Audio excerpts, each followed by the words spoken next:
السلام علیکم ناظرین۔ اللہ تعالیٰ نے کائنات کا نظام چلانے کے لیے لاکھوں فرشتے مقرر کیے ہیں، لیکن 4 فرشتے ان میں سے مقرب ہیں، جن میں سے ایک حضرت میکائیل علیہ السلام ہیں۔ حضرت میکائیل علیہ السلام کے ذمے اللہ نے بارش برسانے اور مخلوق تک رزق پہنچانے کی ذمہ داری لگائی ہے۔ تفسیر ابن کثیر سورۃ بقرہ کی تفسیر میں ہے، بارش کے ہر قطرے کے ساتھ ایک فرشتہ اترتا ہے جو زمین پر اسے مقررہ جگہ تک پہنچاتا ہے۔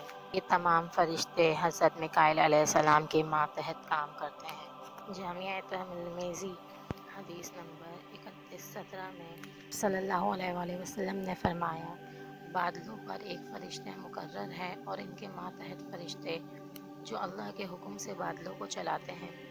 کیا آپ جانتے ہیں حضرت میکائیل علیہ السلام کبھی نہیں ہنستے؟ ایک بار آپ صلی اللہ علیہ وآلہ وسلم نے حضرت جبرائیل علیہ السلام سے پوچھا کہ میکائیل کیوں نہیں ہنستے؟ مسند احمد بن حنبل حدیث نمبر 13345۔ حضرت جبرائیل علیہ السلام نے آپ صلی اللہ علیہ وسلم کو بتایا کہ جب سے جہنم بنی میکائیل نہیں ہنسے۔ سبحان اللہ! اللہ کے وہ مقرب فرشتے جو گناہوں سے پاک ہیں، وہ بھی اللہ کے عذاب سے اتنا ڈرتے ہیں۔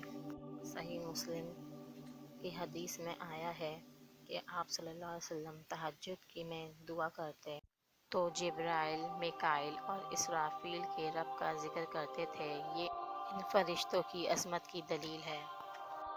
ناظرین، جب بھی بارش ہو تو اللہ کا شکر ادا کیا کریں، کیونکہ یہ حضرت میکائیل علیہ السلام اور ان کے ماتحت کام کرنے والے فرشتوں کے ذریعے اللہ کی پہنچنے والی رحمت ہے۔ اللہ ہمیں اپنے عذاب سے بچائے اور نیک عمل کرنے کی توفیق دے۔ ویڈیو پسند آئی ہو تو سبسکرائب ضرور کریں۔ جزاک اللہ۔